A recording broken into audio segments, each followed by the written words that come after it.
Hey guys, this is Preeti. Welcome back to my channel. दोस्तों, आज हम बात करने वाले हैं एक 2012 रिलीज्ड सस्पेंस थ्रिलर एपिसोड के बारे में जिसका नाम है the girl in the painting. इस कहानी की शुरुआत होती है एक बेकी नाम की लड़की को दिखाते हुए जो एक डे ड्रीमर है। हमेशा ही अपने सपनों के दुनिया में खोई रहती है। हकीकत से तो जैसे उसका कोई नाता ही नहीं। सपने में खुद को एक प्रिंसेस की तरह इमेजिन करती है वो, जो एक रॉयल पैलेस में रहती है और उस पैलेस का सबसे खूबसूरत कमरा है उसका, जिसका हर कोना कीमती और खूबसूरत चीजों से डेकोरेटेड है। उसके पास डिजाइनर गाउन से शूज से इवन अपनी ज्वेलरीज भी। 8-10 नौकर चाकर हमेशा ही उसके आसपास हाजिर रहते हैं। उसे कुछ भी खुद से करना ही नहीं पड़ता। अब एक ऐसी लड़की जिसका सपना इतना टॉप क्लास है, उसे अगर उसकी माँ ट्रैश फेंकने के लिए या फिर डिशेस क्लीन करने के लिए कहेंगी, उसे तो परेशानी होगी ही ना। बेकी अपनी माँ को समझाने की बहुत कोशिश करती है कि ये सब उसे नहीं पसंद, मगर हर बार ही उसकी माँ कान पकड़ के उसे हकीकत में वापस ले आती है। समझा देती है असली जिंदगी में ये सब कुछ भी वो अफोर्ड नहीं कर सकते, क्योंकि इन रियलिटी बेकी कोई प्रिंसेस तो है नहीं, ना उसकी माँ कोई रानी है। एक बहुत ही नॉर्मल फैमिली है उनकी, वो भी ब्रोकन, जहाँ एज अ सिंगल पेरेंट उनसे जितना हो सकता है वो कर रहे हैं। हर सुबह घर संभाल कर जॉब इंटरव्यूज के लिए निकलना और फिर घर आकर सब कुछ संभालना उनके लिए पॉसिबल नहीं है। बेकी अब बड़ी हो चुकी है, थोड़ा बहुत तो उसे भी कोऑपरेट करना चाहिए, तभी तो उसकी माँ बाहर टेंशन फ्री होकर काम कर पाएगी, पैसा कमा पाएगी और अपनी जिंदगी बेहतर कर पाएगी। लेकिन बेकी के दिमाग में ये सब घुसे तब ना, उसे तो बस फ्री में सब कुछ चाहिए, वो भी तुरंत। फिर भी माँ कह रही है इसलिए वो जाती है ट्रैश फेंकने, और तभी गार्बेज के पीछे उसे कुछ मैगजीन्स नजर आ जाते हैं, एग्जैक्टली जैसा उसे चाहिए होता है अपना विजन बोर्ड बनाने के लिए।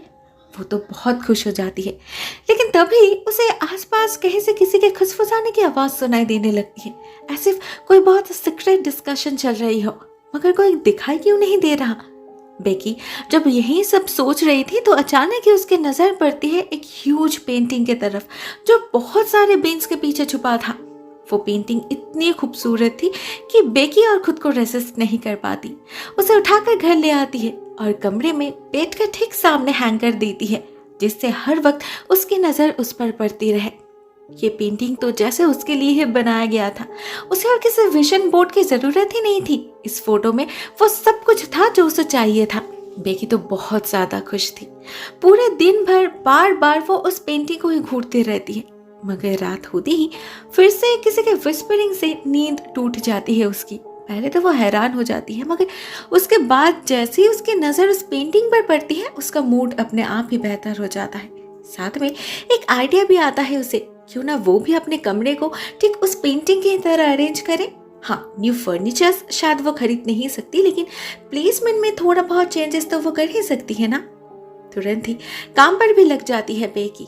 पूरे कमरे को तहस नहस कर डालती है। उसे ख्याल नहीं रहता रात के 2:30 बज रहे हैं और घर में कोई और भी है जो सो रहे हैं। उसे तो जैसे नशा चढ़ चुका था। ऐसे रिजल्ट उसकी माँ जाग जाती है और उसे डांट पड़ती है, मगर बेकी को तो जैसे कोई फर्क ही नहीं पड़ता। वो उल्टा एक्साइटेडली उन्हें अपना ज्वेलरी बॉक्स दिखाने लगती है जो उसने अपने हाथों से बनाया था। उसकी माँ ठीक से समझ नहीं पाती बेकी आखिर करना क्या चाहती है। ऑनेस्टली उनका मूड भी नहीं था, क्योंकि वो तब भी नींद में थी, इसलिए वो उसे भी सो जाने के लिए कहकर खुद अपने कमरे में चली जाती है। लेकिन इधर बेकी की नींद तो उड़ चुकी थी, उसका नशा तब भी इंटैक्ट था। वो फिर से इसी सोच में डूब जाती है कि वो लड़की कितनी लकी है, उसका कमरा इतना खूबसूरत है तो पता नहीं उसका पूरा घर कितना खूबसूरत होगा। कितनी लकी है ना वो। नेक्स्ट डे बेकी स्कूल तो जाती है, लेकिन उसका बिल्कुल भी मन नहीं था। उसे उस पेंटिंग से दूर जाना ही नहीं था। लास्ट क्लास खत्म होती ही वो भागकर घर आ जाती है और फिर से उस पेंटिंग के सामने बैठ जाती है, और तभी एक बहुत बड़ी चीज नोटिस करती है वो। ये पेंटिंग तो बदल चुका है। वो लड़की अभी और चेयर पे बैठी नहीं है, बल्कि वो खड़ी है, और घड़ी पे भी 5:45 की जगह 5:50 बज रहा है। इट्स अ वियर्ड राइट, एक पेंटिंग कैसे बदल सकता है। लेकिन बेकी को ये ख्याल नहीं आता। उल्टा उसे लगने लगता है कि उसके माँ ने जरूर कुछ किया है। वो तो उन पर ही चिल्लाने लग जाती है, जबकि उन्हें तो कुछ पता ही नहीं था। और तो और पेंटिंग को देखकर भी उन्हें कुछ डिफरेंट नहीं लगता। उन्हें लगता है जरूर बेकी को ही कोई गलतफहमी हो रही होगी। लेकिन बेकी को पता था वो हैलुसिनेट नहीं कर रही, कुछ तो बदला है इसमें, मगर कैसे, वो ही उसे समझ नहीं आता। वो बैठी रहती है पेंटिंग के सामने घंटों तक। कब दोपहर से रात हो जाती है उसे पता ही नहीं चलता। एक्चुअली जब भी वो इस पेंटिंग की तरफ देखती है उसे एक अट्रैक्शन फील होता है। वो उसे इग्नोर नहीं कर पाती। तब ना उसे वक्त का ख्याल रहता है ना और किसी चीज का। कभी कभी तो वो इस सोच में डूब जाती है कि पता नहीं उस खिड़की के बाहर की दुनिया कैसी होगी, वो लड़की आखिर देख क्या रही है। लेकिन कभी वो ये नोटिस नहीं करती कि उसके कमरे से निकल जाने के साथ साथ उस खिड़की के बाहर का नजारा भी बदल जाता है। तब वह ग्रीनरी के बदले दिखाई देती है किसी की एक आंख, जो किसी इंसान की तो नहीं हो सकती, तो आखिर है किसकी। इधर ऑलरेडी 2 दिन बीत चुके थे इस पेंटिंग को इस घर में आए हुए, और इन 2 दिनों में बेकी में भी काफी बदलाव आए थे। उसका बर्ताव काफी हद तक बदल चुका था। वो पहले से भी ज्यादा अग्रेसिव हो चुकी थी और इरिटेटेड भी। इस पिक्चर के अलावा जैसे और किसी चीज पर उसका कोई इंटरेस्ट ही नहीं। वो ना अपने माँ से बात करती थी ना ढंग से कोई काम करती थी। अपने कमरे में बैठ के इस पेंटिंग को देखती रहती थी बस। एक दिन स्कूल से लौटते ही अचानक उसे ख्याल आता है उस लड़की की तरह ड्रेसअप करने का। उसके पास उतना अच्छा गाउन तो नहीं था, मगर अपने बेस्ट ड्रेस और शूज निकाल के पहन लेती है वो, और फिर उस पेंटिंग के सामने डांस करने लगती है। उसकी माँ तो हैरान हो जाती है उसे देखकर। बेकी को आखिर हो क्या है। वो उसे याद भी दिलाती है कि उसे आज डिशेस क्लीन करने हैं, मगर वो गौर नहीं करती। उल्टा उन पर है गुस्सा करने लगती है, एटीट्यूड दिखाने लगती है, ऐसे उससे काम करने के लिए कहकर उन्होंने ही कोई बहुत बड़ी गलती करी हो। बेकी की माँ उसका ये एटीट्यूड हजम नहीं कर पाती। साथ ही साथ वो ये भी समझ चुकी थी कि ये सब की जड़ ये पेंटिंग है। जरूर ये मैजिकल है, इसका एक अलग ही होल्ड है बेकी पर। वो इसे मैनिपुलेट कर रही है। हाँ, उनकी बेटी हमेशा से थोड़ी सी इम्प्रैक्टिकल थी। ख्याली पुलाव पकाती रहती थी दिन भर, मगर इतना बुरा बर्ताव, इतना रूड वो पहले कभी नहीं थी। जब से ये पेंटिंग इस घर में आई है उसका तो मूड ही बदल चुका है। ऑब्सेस्ड हो चुकी है वो इससे। वो नहीं चाहती थी बेकी और इस फैंटेसी के चक्कर में अपनी जिंदगी खराब करे, इसीलिए वो उसी वक्त उस पेंटिंग को दीवार से निकाल देती है। इवन उसे बाहर फेंकने की कोशिश भी करती है वो, लेकिन बेकी ऐसा होने नहीं देती। पहले चिल्लाकर, उसके बाद हाथ जोड़कर रिक्वेस्ट करती है उन्हें, और उनसे प्रॉमिस भी करती है कि आगे से वो उनकी हर बात मानेगी, हर काम सही समय पर करेगी, फालतू टाइम वेस्ट नहीं करेगी वो।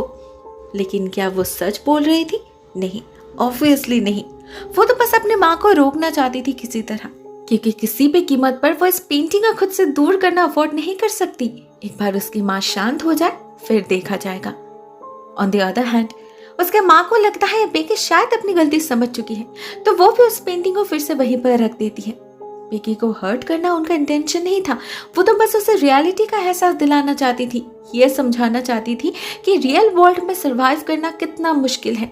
हर चीज की कीमत है यहाँ। कुछ पाने के लिए उसे उसकी कीमत चुकानी ही पड़ती है। और वैसे भी वो लोग जैसे भी है खुश है। जो कुछ भी है उनके पास जीने के लिए काफी है, तो और क्या चाहिए। मगर बेकी को यह सब कुछ भी समझना नहीं था।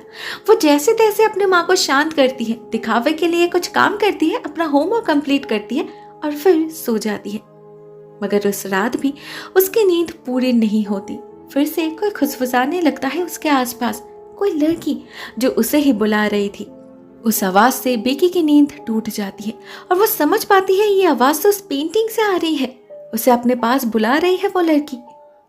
एक पल के लिए तो बेकी चौंक उठती है, कहीं वो सपना तो नहीं देख रही। मगर दूसरे पल उसे यकीन हो जाता है, नहीं, ये हकीकत है।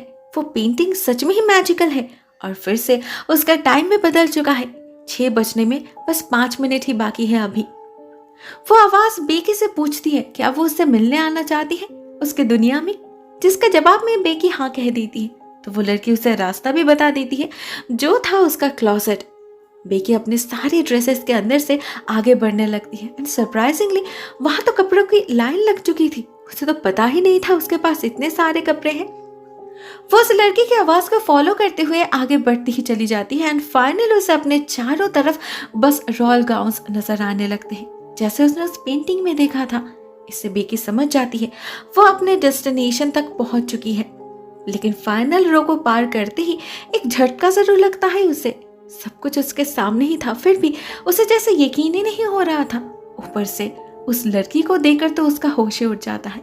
इतने दिनों में उसने कभी उसका चेहरा देखा नहीं था, इसीलिए उसे पता नहीं था वो लड़की इतनी खूबसूरत है। ये कमरा और इस कमरे में मौजूद हर चीज की तरह परफेक्ट है। वो बहुत ही प्यार से बेकी को वेलकम करती है और उसे पूरी छूट भी देती है इस कमरे को एक्सप्लोर करने की। बेकी भी एक्साइटेडली सब कुछ चेक करने लगती है। भले ही पिछले कई दिनों में वो 1000 बार ये सब कुछ देख चुकी थी, मगर सामने से जैसे और भी खूबसूरत लग रही थी सारी चीजें। वो ड्रेसर, वो मिरर, उसकी ज्वेलरी बॉक्स, सब तो बहुत ही खूबसूरत है। और वो घड़ी, वो भी रियल है। 6 बजने में और बस 3 मिनट ही बाकी है अभी। बेकी बार बार बस एक ही बात दोहरा रही थी कि वो लड़की कितनी लकी है, यह सब कुछ कितना परफेक्ट है। काश उसकी जिंदगी भी ऐसी होती, काश उसे भी यह सब कुछ मिलता। मगर वो नोटिस नहीं करती उसकी बातें उस लड़की पर क्या असर डाल रही है। ना वो सुन पाती है, वो लड़की मन ही मन कह रही है कुछ भी परफेक्ट नहीं होता। वो खुद को कितना ही नॉर्मल दिखाने की कोशिश क्यों ना कर ले, मगर अपना टेंशन छुपा नहीं पाती वो लड़की। बेकी जितनी तारीफ कर रही थी उसकी, उतने ही उसके चेहरे से हंसी गायब होती जा रही थी। ऐसा लग रहा था जैसे बेकी की यह तारीफ एक सरकाज़म की तरह उसे चुभ रही है, जिसके दर्द से जकड़ती जा रही है वो। बेकी को यह सब कुछ भी दिखाई नहीं देता। वो तो अपने ही धुन में खोई हुई थी, अपने सपनों को इतने करीब से देख पा रही है, वो छू पा रही है, यही काफी है उसके लिए। अचानक ही उसे ख्याल आता है ये कमरा इतना खूबसूरत है तो पता नहीं पूरा घर कैसा होगा, उसे बाहर की दुनिया भी तो देखनी है। लेकिन वो लड़की उसे रोक लेती है, कहती है अभी अभी तो आई है वो, क्यों ना कुछ देर रेस्ट कर ले। अपने रॉयल बेड पर सोने की इजाजत भी देती है वो बेकी को, साथ में ये एक ऑफर भी कि क्यों ना आज बेकी यहीं पर रुक जाए। बेकी तो खुशी से ऑलमोस्ट उछलने लगी थी। हाँ, एक बार उसे ख्याल आता है कि अगर वो नहीं लौटी तो उसकी माँ टेंशन करेगी, मगर फिर खुद ही खुद को संभाल भी लेती है, ये कहकर कि उन्हें तो उसकी परवाह ही नहीं, ना उसके सपनों की परवाह है, तो अभी जब वो वही सपने को जी रही है वो क्यों उनकी परवाह करे। बेकी डिसाइड कर लेती है कि वो आज रात यहीं पर रुकेगी, जिसके बदले में वो लड़की उसे एक फ्लावर गिफ्ट करती है जिसका स्मेल हेवनली था। लेकिन इसी बीच कब उस लड़के ने वार्डरोब का डोर लॉक कर दिया था बेकी वो नोटिस नहीं करती, और देखती भी तो शायद वो गौर नहीं करती क्योंकि उसने खुद ही रुकने का डिसाइड किया था। लेकिन फिर डोर लॉक करने की क्या जरूरत थी।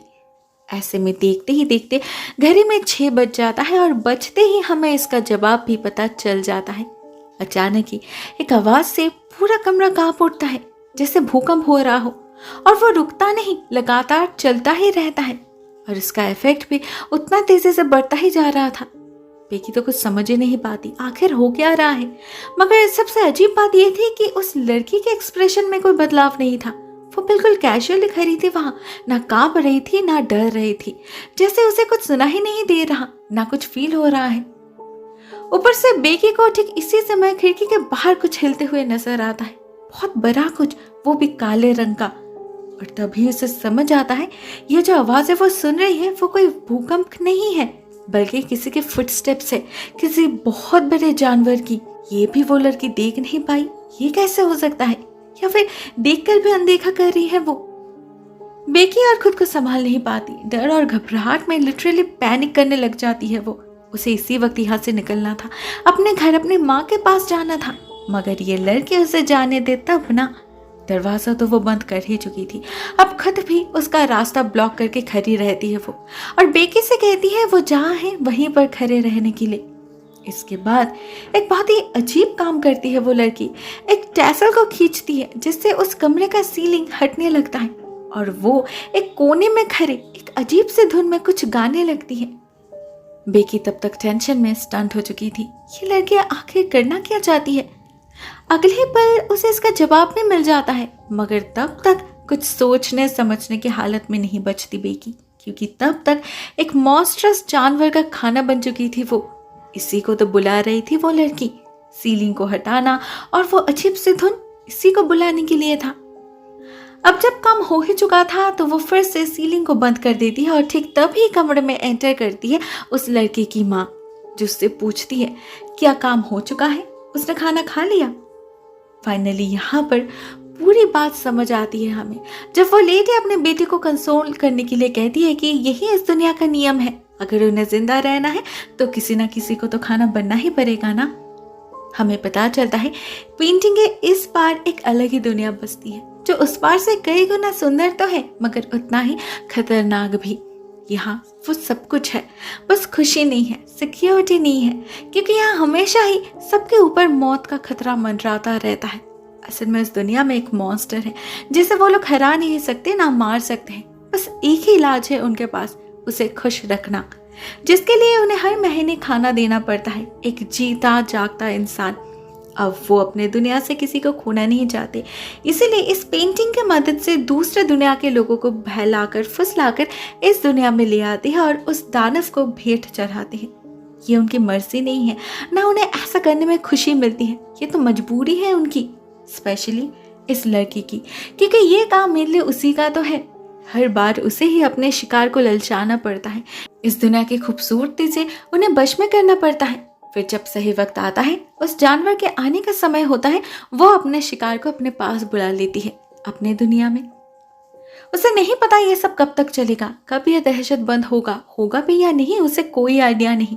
मगर एक चीज की गारंटी जरूर है उसके पास कि उन्हें शिकार की कमी कभी नहीं होगी।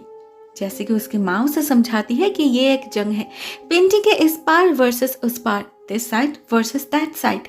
उनके पास जीतने के अलावा और कोई ऑप्शन ही नहीं है, क्योंकि हारने का मतलब है मौत, जो किसी को भी नहीं चाहिए। और रही बात बेकी जैसे इंसानों की, तो वो तो ऑलरेडी अंदर से कमजोर थे। ग्रीड, एनवी, ये सारे नेगेटिव इमोशंस ऑलरेडी उसके रैशनल थॉट्स को करप्ट कर चुकी थी। उसे सब कुछ जल्दी पाने की इतनी बुरी लालच थी कि वो उसके पीछे की सच्चाई को कभी देख ही नहीं पाई, ना समझ पाई अपने माँ की बातों को। वो हर बार उसे रियलिटी दिखाने की कोशिश करती रही और बेकी हमेशा ही उन्हें ही गलत समझती रही, ऐसे उन्हें तो कुछ पता ही नहीं। एट द एंड जब उसने घर ना लौटने का फैसला लिया, वही उसकी सबसे बड़ी गलती थी। तब भी टाइम था उसके पास वापस जाने का, मगर लालच ने उसे रोक लिया। रियलिटी में भी ऐसा ही होता है। एक्चुअली देखा जाए तो ये कहानी एक मेटाफोर है। हाँ, हमारे दुनिया में कोई लिविंग मॉन्स्टर तो है नहीं, मगर ऐसे क्या दलदल है जहाँ शॉर्टकट लेने के चक्कर में हम इंसान फंस जाते हैं। जल्दी ऊपर चढ़ने के लालच में कोई बहुत बड़ी गलती कर बैठते हैं हम, वो भी तो एक तरह से मौत ही है ना। शायद इसीलिए कहा जाता है be careful what you wish for. दोस्तों, ये कहानी यहीं पर एंड हो जाती है। स्टार्टिंग में ये स्टोरी आपको चाइल्डिश लग सकती है, मगर इसका ट्रू मीनिंग काफी सिग्निफिकेंट है। आपको क्या लगता है? Write down in the comment section. आज के लिए बस इतना ही दोस्तों। Thank you so much for watching this video. बहुत जल्द मिलते हैं किसी अन्य वीडियो के साथ, तब तक के लिए टेक केयर, टाटा।